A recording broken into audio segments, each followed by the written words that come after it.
Hey everybody, this is what we traded today in the Trade Out Loud futures trading room.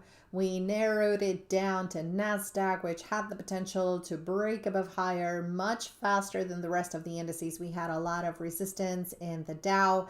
Russell was all over the place, and S&P was also choice number two, but it was still into some heavy resistance. So we decided on Nasdaq. Well, at the open, just because it was after a long holiday weekend, we haven't traded since last Friday. We just didn't take advantage of this first initial momentum that had a really gorgeous continuation higher.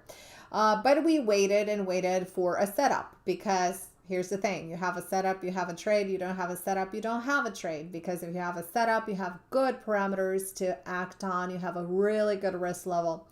So then we saw this 1 minute base and 2 minute base develop. This is actually a 2 minute chart. So we saw this 2 minute base develop. So this is where we got in. It was at 400 at the break of the pattern, and our risk was somewhere just below this these two lows right here.